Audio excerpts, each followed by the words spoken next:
ഇന്നത്തെ നമ്മുടെ special item ആണ് കേട്ടോ കൊഞ്ച്. അപ്പൊ രാവിലെ തന്നെ ഇത് വെക്കാനുള്ള തത്രപ്പാടിലാണ് ഞാൻ. എനിക്ക് ഒറ്റയ്ക്ക് വെക്കാൻ അറിയില്ല കേട്ടോ. അപ്പൊ അമ്മാമ്മയും കൂടാണ് സഹായിക്കുന്നത്.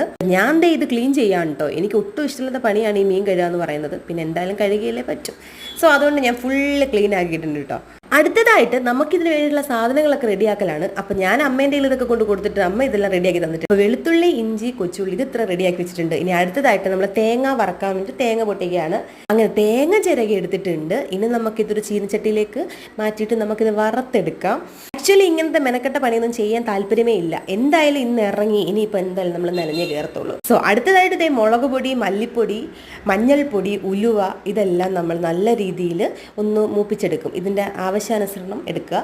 അടുത്തതായിട്ട് ഇതേ ഒരു ചട്ടി വെച്ചിട്ട് നമ്മൾ കടുക് വറുത്തിട്ട് അതിലേക്ക് വെളുത്തുള്ളിയും ഇഞ്ചിയും കൊച്ചുള്ളിയും എല്ലാം കൂടി ഇട്ട് നല്ല രീതിയിലൊന്ന് ഇളക്കിയെടുക്കുക. നല്ല രീതിയിൽ വഴറ്റിയെടുക്കണം. അതിലേക്ക് 2 പച്ചമുളകും പിന്നെ കുറച്ച് കറിവേപ്പില ആഡ് ആക്കിയിട്ടുണ്ട് കേട്ടോ. ഇനി നമ്മൾ നേരത്തെ റെഡിയാക്കി വെച്ച ഒരു തേങ്ങയില്ലേ, അതൊക്കെ നമ്മൾ നല്ല രീതിയിൽ അരച്ചെടുത്ത് വെച്ചിട്ടുണ്ട്.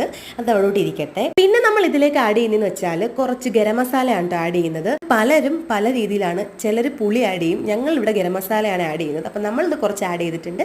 അതിനുശേഷം ആ ഒരു കൊഞ്ച് നമ്മൾ ഈ ഒരു ഇതിനകത്തോട്ട് വയറ്റി എടുക്കുക കേട്ടോ. നല്ല രീതിയിലൊന്ന് ഒരു 10-15 മിനിറ്റോളം നമ്മൾ നല്ല രീതിയിൽ വയറ്റി എടുക്കുന്നുണ്ട്. എന്നിട്ട് ഞാൻ കുറച്ച് നേരം അടച്ചു വെച്ചിട്ട് തുറക്കുമ്പോൾ ഇങ്ങനെയാണ് ഇരിക്കുന്നത്. ഇനി നമ്മൾ നേരത്തെ റെഡിയാക്കി വെച്ച ആ ഒരു അരപ്പുണ്ടല്ലോ, അത് ഇതിലേക്ക് മിക്സ് ചെയ്ത് ആവശ്യത്തിന് ഉപ്പൊക്കെയും ചേർത്ത് നമ്മൾ നല്ല രീതിയിലൊന്ന് തിളപ്പിച്ചെടുക്കുക. അപ്പോഴത്തേക്ക് നമ്മുടെ കൊഞ്ചേറി ഇവിടെ റെഡി ആയിട്ടുണ്ടാവും. അപ്പോൾ നമ്മുടെ ഇന്നത്തെ വീഡിയോ ഇത്രേ ഉള്ളൂ കേട്ടോ. അപ്പോൾ എല്ലാവർക്കും വീഡിയോ ഇഷ്ടമായിട്ടുണ്ടെങ്കിൽ നമ്മളെ സപ്പോർട്ട് ചെയ്യുക. അപ്പോൾ എല്ലാവർക്കും ടാറ്റാ, ബൈ ബൈ.